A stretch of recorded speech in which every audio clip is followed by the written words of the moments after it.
তোমাদের আগের ভিডিওতে আমি ভঙ্গিল পর্বত উত্থানের দুটি তত্ত্বের মধ্যে যেটি মহিকাত কোবারের মহিকাত তত্ত্ব সেটা আমি ব্যাখ্যা করেছি। এই ভিডিওর মধ্যে তোমাদের হচ্ছে ভঙ্গিল পর্বত উত্থানের যে আরেকটি তত্ত্ব পাত গাঠনিক তত্ত্ব সেটা সম্পর্কে আমি বিস্তৃত আলোচনা করব। এটা আলোচনা করার আগে তোমাদের কিছু জিনিস মনে রাখতে হবে, যেমন ভঙ্গিল পর্বতের উত্থানে যে মহিকাত তত্ত্ব, সেই মহিকাত তত্ত্বটি কিন্তু একজনের একার তত্ত্ব, মানে কি কোবারের। কিন্তু এই পাত গাঠনিক তত্ত্ব কিন্তু কোনো একার মানে কোনো একক মানে ভূবিজ্ঞানী তত্ত্ব কিন্তু নয়। এটা ম্যাকেনজি, পার্কার, মর্গান, হোমস এনারা একসঙ্গে কিন্তু এই মানে ভূগাঠনিক তত্ত্বটা কিন্তু তৈরি করে, মানে ভূগাঠনিক তত্ত্বের মধ্যে ভঙ্গিল পর্বতের উত্থানকে ব্যাখ্যা করেছেন। কিন্তু পরবর্তীকালে এই যে পিচো, ঠিক আছে, পিচো হচ্ছে 1968 সালে খুব সহজ সরলভাবে এই ভূগাঠনিক তত্ত্বের মাধ্যমে ভঙ্গিল পর্বতের উত্থানকে আমাদের সামনে উপস্থাপনা করেন। ঠিক আছে, এই জন্য পিচোকে এই তত্ত্বের জনক বলা হয়। কিন্তু এই যে দেখো পাত গাঠনিক তত্ত্ব, ঠিক আছে, এই যে পাত গাঠনিক তত্ত্ব যে আমরা বলছি, ঠিক আছে, তার মানে কি পাত গাঠনিক তত্ত্বে যে পাত কথাটা, ঠিক আছে, বা পাত বা প্লেট শব্দটা, এটা কিন্তু প্রথম ব্যবহার করেন হচ্ছে কে? উইলসন। ঠিক আছে, উইলসন। এটা কিন্তু পরীক্ষায় তোমাদের দেয় যে পাত বা প্লেট শব্দটি প্রথম কে ব্যবহার করেন, সেটাকে উইলসন। ঠিক আছে, এটা তোমাদের এখান থেকে তাহলে কি মনে রাখতে হবে যে উইলসন হচ্ছে প্লেট বা পাত শব্দটি প্রথম ব্যবহার করেন। আর হচ্ছে এই পাত গাঠনিক তত্ত্বটার প্রবক্তা কে কে? Mackenzie, Parker, Morgan, Holmes. আর হচ্ছে কে হচ্ছে এই তত্ত্বটি সহজ সরলভাবে উপস্থাপন করেন বা পাত গাঠনিক তত্ত্বের জনককে? পিচো। এই জিনিসগুলো মনে রাখবে। এইবার এই তত্ত্বের মধ্যে কয়েকটা জিনিস হচ্ছে বলা হয়েছে যে কীভাবে ভঙ্গিল পর্বতের উত্থান, সেটা দুই রকমভাবে ব্যাখ্যা করা হয়েছে। দেখো পাত বলতে এই যে আমরা কি জানি? পাতের চলন, পাত রয়েছে, এবার পাতের চলনের মাধ্যমেই তো যে কোনো কিছুর উদ্ভব হয়। যেমন দেখো মহিকার তত্ত্বে আমরা দেখেছি দুটি ভূখণ্ড ছিল, দুটি ভূখণ্ডের চাপে মাঝখানে পলিরাশি ভাঁজ খেয়ে উপরের দিকে উঠেছে। এইখানে সে ভূখণ্ডটাকে পাত হিসাবে দেখানো হয়েছে। ঠিক আছে, তাহলে মহিকার তত্ত্বে তোমরা এটা দেখার আগে সবাই মহিকার তত্ত্বটা একটু দেখে নেবে, তাহলে কিন্তু এটা বুঝতে আরও সুবিধা হবে। তাহলে মহিকার তত্ত্বে যেখানে এই দুটো ভূখণ্ডের মাঝে অবস্থিত যে অগভীর জলরাশি, যাকে মহিখাত বলা হয়েছে, আর এই দুদিকের এই অংশটাকে ভূখণ্ড বলা হয়েছে, এই পাত গাঠনিক তত্ত্বের মধ্যে এই ভূখণ্ড দুটোকেই এখানে পাত বলা হয়েছে। আর এই মহিখাত বা অগভীর জলাশয়কেই এইখানে সেটা জিওসিনক্লাইন বলা হয়েছে,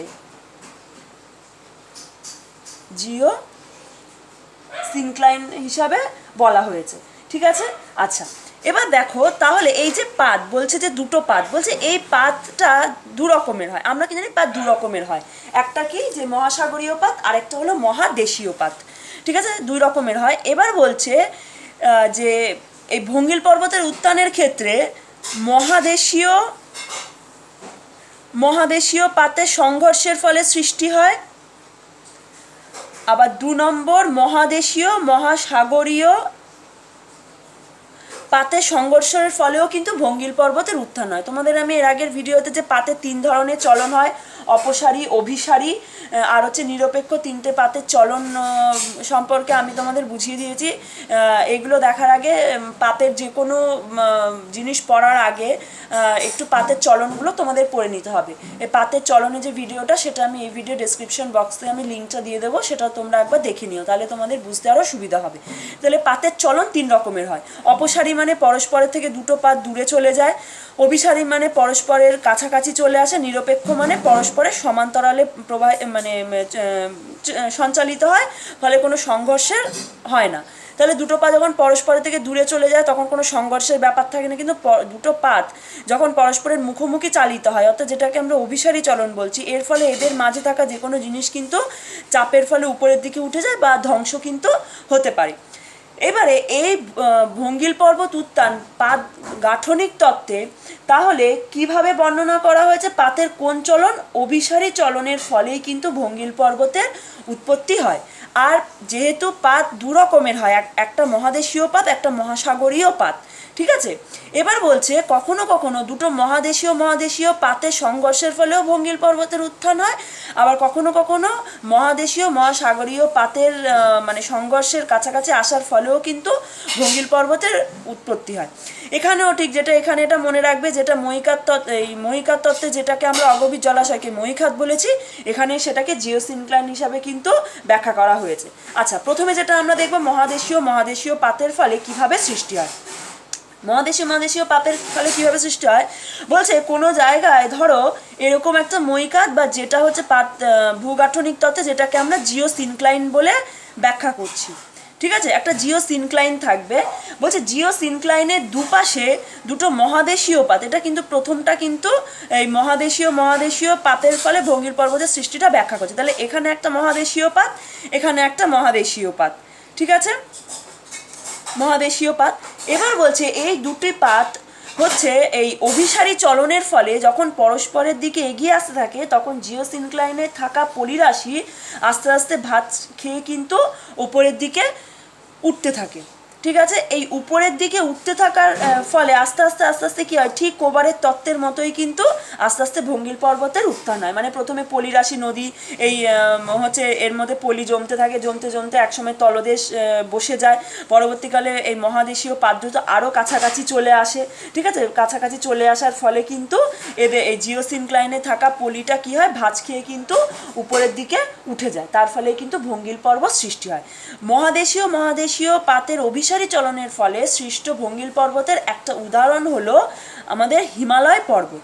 দেখো, মহিখাত বা কোবারের তত্ত্বের মধ্যে আমরা কি দেখেছি, হিমালয় পর্বত কিন্তু এই যে এখানে ব্যাখ্যা করা হয়েছে, যেটা একটা আঙ্গার ল্যান্ড আর একটা হচ্ছে গন্ডোয়ানা ল্যান্ডের হচ্ছে দুটো, ওখানে যেহেতু পাত হিসাবে তো ব্যাখ্যা করা হয়নি, ওখানে সেটাকে ভূখণ্ড হিসাবে ব্যাখ্যা করা হয়েছে।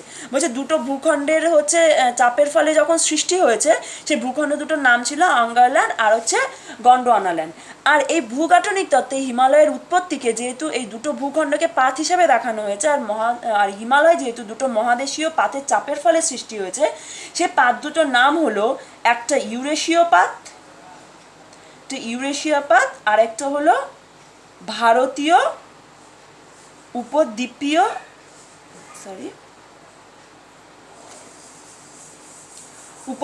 পাত। ইউরেশীয় পাত ও ভারতীয় উপদ্বীপীয় পাত, এই দুটো মহাদেশীয় পাতের অভিসারী চলনের ফলে মাঝখানে থাকা এই জিওসিনক্লাইনের মধ্যে পলি ভাঁজ খেয়ে কিন্তু হিমালয় পর্বতের সৃষ্টি হয়েছে।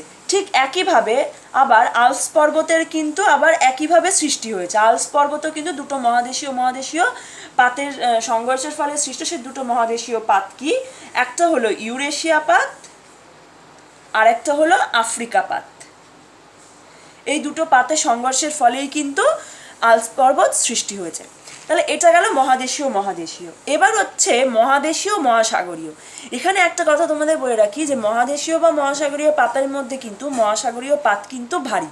এই জন্য মহাদেশীয় বা মহাসাগরীয় পাতের ক্ষেত্রে যখন সংঘর্ষ হয়, তখন কিন্তু মহাসাগরীয় পাত কিন্তু নিচে বসে যায়। এখানে ঠিক এই চিত্রটা তোমরা একটু দেখো, এখানে দেখো এটা মহাসাগরীয় পাত, এটা কিন্তু মহাদেশীয় পাত, ঠিক আছে। দেখো, মহাদেশীয় পাতের সংঘর্ষের ফলে এখানে মহাদেশীয় পাত আমি বলেছি ভারী, এই জন্য মহাদেশীয় পাত কিন্তু মহাদেশীয় পাতের নিচে কিন্তু মহাসাগরীয় পাতটা কিন্তু বসে গেছে, ঠিক আছে। এইবার যখন হচ্ছে এই পরস্পর অভিমুখী হওয়ার ফলে যেহেতু মহাসাগরীয় পাতটি নিচে নিমজ্জিত হয়েছে, এই নিম্নগামী মহাসাগরীয় পাতটি যত এগোতে থাকে, তত হচ্ছে যে এই পাতের সামনের অংশটা তত কি হতে থাকে, এটা কিন্তু তত হচ্ছে ফাটলের মধ্যে হচ্ছে ভাঙতে শুরু করে। কারণ যেহেতু মহাদেশীয় পাতটা হচ্ছে তোমার হালকা থাকে মহাসাগরীয় পাতের থেকে, আর এটা নিচে বসে যায়, আর এই পাত সীমানা বরাবর এই মহাদেশীয় পাতটা কিন্তু আস্তে আস্তে ভাঙতে থাকে বা ফাটলের সৃষ্টি হতে থাকে, ঠিক আছে। এরকম এই ফাটলের সৃষ্টি হতে হতে এই পাত সীমান্ত বরাবর কিছু পলির সৃষ্টি হয়, ঠিক আছে। এবার পলি সৃষ্টি হলো মানে কি, একটা হচ্ছে মহিখাতের সৃষ্টি হলো, ঠিক আছে, মানে পলি যুক্ত একটা অগভীর অংশের সৃষ্টি হলো, যেটাকে আমরা মহিখাত বলে, বা এইখানের পাত গাঠনিক তত্ত্ব অনুযায়ী যেটাকে আমরা জিওসিনক্লাইন বলি। ফলে মহাদেশীয় পাতের এই ফাটল, হ্যাঁ, এর অংশে যে পলি সঞ্চয় হওয়ার ফলে এখানে যে জিওসিনক্লাইনটা সৃষ্টি হলো, ঠিক আছে। এবার যে জিওসিনক্লাইনটা সৃষ্টি হলো, এর মধ্যে কি হলো, তার মানে আস্তে আস্তে পলি জমতে শুরু করলো, পাতের ধ্বংসাবশেষগুলো এর মধ্যে জমা হতে শুরু শুরু করলো। এবার যে জমা হতে শুরু করলো এর মধ্যে, তখন এই দুটো পাত যখন আরও পরস্পরের কাছাকাছি চলে আসে থাকে, এবার দুটো পাত তো চলন্ত হয়েই যাচ্ছে, তাই না, পরস্পরের দিকে তো এগোচ্ছে, যত এগোচ্ছে এই পাতটা ভাঙছে, পাতের সীমান্ত ভাঙছে, তার মানে এখানে পলি সঞ্চিত হচ্ছে, আর দুটো পাত যত এগোচ্ছে এই পলিগুলো কিন্তু তত ভাঁজ খেয়ে কিন্তু ওপরের দিকে কিন্তু তত উঠে যাচ্ছে। ঠিক আছে, এইভাবে মহাসাগরীয় পাত ও মহাদেশীয় পাতের সংযোগস্থলে সৃষ্ট জিওসিনক্লাইন বা সৃষ্ট পলিগুলো দুটো পাতের অভিসারী চলনের ফলে ভাঁজ খেয়ে কিন্তু উপরের দিকে উঠে ভঙ্গিল পর্বতের কিন্তু সৃষ্টি করছে। ঠিক আছে, তাহলে কি হলো যে এইভাবে মহাসাগরীয় পাত আর মহাদেশীয় পাতের সংঘর্ষের ফলে কিন্তু ভঙ্গিল পর্বতের উত্থান হচ্ছে। দেখো আমরা যখন মহাদেশীয় পাতের সংঘর্ষ করেছি তখন কিন্তু আগের থেকে একটা অগভীর জলাশয় বা জিওসিনক্লাইন ছিল, কিন্তু মহাসাগরীয় বা মহাদেশীয় পাতের সংঘর্ষের ফলে কিন্তু আগের থেকে কিন্তু জিওসিনক্লাইন ছিল না।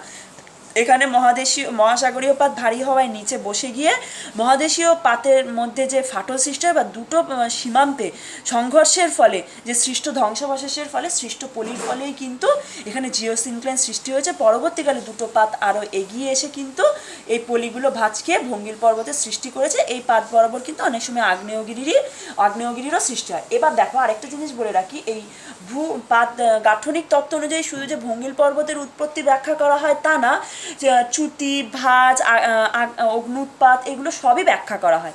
কিন্তু আমাদের যেহেতু শুধু আমরা ভঙ্গিল পর্বত পড়ছি, এই জন্য আগ্নেয়গিরির উৎপত্তি বা চ্যুতি, ফাটল এগুলো আমাদের এখানে জানার দরকার নেই বা পড়ার দরকার নেই, শুধু ভঙ্গিল পর্বতের উত্থানটাই হচ্ছে আমরা পড়ব। তাহলে এই মহাসাগরীয় মহাদেশীয় পাতের সংঘর্ষের ফলে সৃষ্ট ভঙ্গিল পর্বতের কয়েকটা উদাহরণ কি, যেমন একটা কি হচ্ছে রকি পর্বতমালা। রকি পর্বত কি, একটা হলো প্রশান্ত মহাসাগরীয় পাত।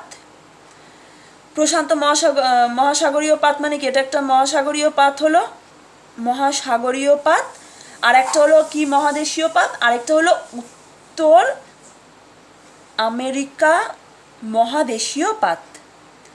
এই দুটো পাতে সংঘর্ষের ফলে কিন্তু রকি পর্বতমালা সৃষ্টি। দেখো হিমালয় আর আল্পস কিন্তু সৃষ্টি হয়েছে, হিমালয় সৃষ্টি হয়েছে ইউরেশিয়া আর ভারতীয় উপদ্বীপীয় পাতের সংঘর্ষে, আর আল্পস সৃষ্টি হয়েছে ইউরেশিয়া আফ্রিকা পাতের সংঘর্ষে, দুটোই মহাদেশীয় পাত। আর এখানে দেখো রকি পর্বতমালা সৃষ্টি হয়েছে প্রশান্ত মহাসাগরীয় পাত আর উত্তর আমেরিকা মহাদেশীয় পাত, মানে একটা মহাসাগরীয় আর একটা হলো মহাদেশীয় পাতের সংঘর্ষের ফলে কিন্তু সৃষ্টি হয়েছে।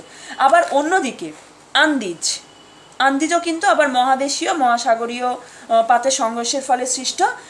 একটা হলো মহাসাগরীয় পাত হলো নাচকা হলো মহাসাগরীয় পাত, আর উত্তর আমেরিকা মহাদেশীয় পাত। এরকম হচ্ছে পৃথিবীতে প্রায় 8টা বড় পাত, তারপর হচ্ছে 20টি মাঝারি পাত, আর অসংখ্য ছোট ছোট পাত নিয়ে কিন্তু হচ্ছে এই পুরো হচ্ছে মানে এই পাতগুলো কিন্তু পৃথিবীতে রয়েছে। ঠিক আছে, সেটা যখন আমি তোমাদের ওই 3টে পাতের চলন পড়েছি সেখানেও আমি বলে দিয়েছি, ওই জন্য বললাম যেটা দেখে নিও, ওটা আমি ডিসক্রিপশন বক্সে এই ভিডিওর লিঙ্কটা আমি দিয়ে দেবো। আচ্ছা, তাহলে পাত গাঠনিক তথ্যের মাধ্যমে এইভাবেই কিন্তু ভঙ্গিল পর্বতের উত্থানটা হয়েছে, যে দুইভাবে তোমাদের ব্যাখ্যা করতে হবে। প্রথমে তোমাদের লিখে নিতে হবে যে এই পাত গাঠনিক তত্ত্ব মানে কি, এর প্রবক্তাকে, এর জনককে, পাত কথাটি প্রথম কে ব্যবহার করেন, তারপর যে ভঙ্গিল পর্বতের উত্থানে মহাদেশীয় মহাসাগরীয় এই দুটো পাতের সংঘর্ষের ফলে কীভাবে সৃষ্টি, এইভাবে কিন্তু তোমাদের ব্যাখ্যা করতে হবে। এটা যদি তোমরা বুঝে যাও তাহলে কিন্তু দেখবে তোমাদের আর মুখস্থ করতে সমস্যা হবে না। তোমাদের মৈকার তত্ত্বের মাধ্যমে ভঙ্গিল পর্বতের উত্থান আর পাত গাঠনিক তত্ত্বের মাধ্যমে ভঙ্গিল পর্বতের উত্থানে যে নোট, সেটা আমি পরের ভিডিওতে দিয়ে দেবো।